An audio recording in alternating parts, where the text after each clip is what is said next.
Ashama akkam jirtu maatii hordoftoonni abdii app har'a wanta isin ajaa'ibuuf isin tokko qabadee dhufeen jira. Paaswoordi iimeelii, paaswoordi feesbuukii, paaswoordi tiiktookii fi paaswoordi garaagaraallee karaa ittiin nu jalaa badee argachuu dandeenyu forgeetiin godhiin cabsiitu bilookiin godhiin karaa ittiin argannu qabadee dhufeen jira. Egaa ammammatillee kanneen chaanala kanaaf haaraa ta'an sabskiraayib gochuun maatii naaf ta'an jajjabeessaa isiniin jedha. Gara barumsa keenya tolumaan dabaru. Jalqaba irratti gara Google Chrome ni deemna. Achiin booda mallattoo xiyyaasii gara olii jirtu al tokkoof gaxxiqonna. Gara gubbaa. Eegasii sitingii isa jedhu keessa barbaanne sitingii keessa dhumnaa jechuudha. Sitingii. Achiin booda kunoo paaswoordi seetu keessa barbaanne paaswoordiitti bu'annaa jechuudha. As keessa waa gosa baay'ee jira. Paaswoordi seetutti bu'anne paaswoordii keessa dhinnaa jechuudha.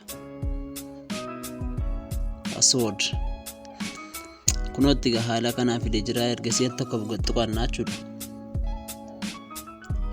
Keessa barbaanne kunoo fakkeenyaaf kan feesbuukii, kan snapchatii, kan tiiktookii, kan garaagaraa hunda sanaa fide jira jechuudha. Amma paaswoordii koo baruuf gaxxiqadhaa jechuudha. Amma fakkeenyaaf kan iimeelii tokko gaxxiqadha isin agarsiisaa jechuudha. Ergasii haala kanaa nu fida. Achiin booda mallattoo ijaa sanatti tokkoof ni bu'annaa jechuudha. Mallattoo ijaa yoo barbaannes koppii goonee ni fudhannee paaswoordi itti gashuu dandeenya jechuudha. Achiin booda paaterni nu gaafata. Paaterni moobaayiliitti gashina.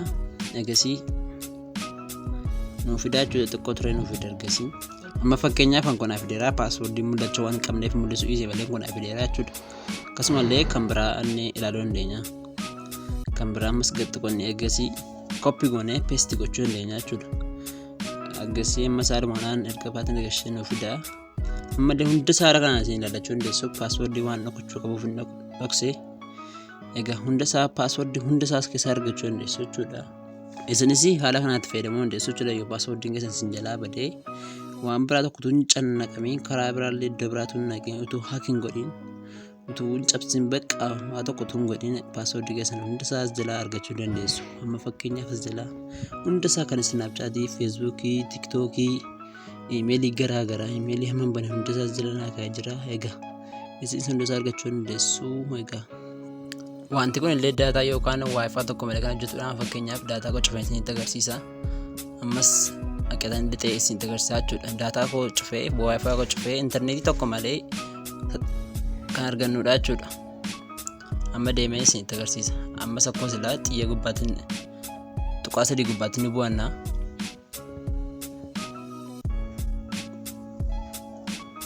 Ammas illee gadhuun irraan sitingii maslaati keessatti ni bu'annaa haaluma maslaati.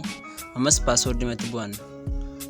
Ammas kun haala kanaan nu fidee jira jechuudha. Daataa tokko malee waayifaa tokko malee paaswoordii keenya hunda isaa argachuu dandeenya jechuudha. Egaa warri intarneetii moo intarneetii malee fayyadamna jettanii gaafachuu barbaadan kunoo intarneetii tokko illee isin barbaadu waayifaa tokko isin barbaadu jechuudha. Egaa daataa keessa yookaan waayifaa keessan cuftanii fayyadamuu dandeessu, bantaniis fayyadamuu dandeessu.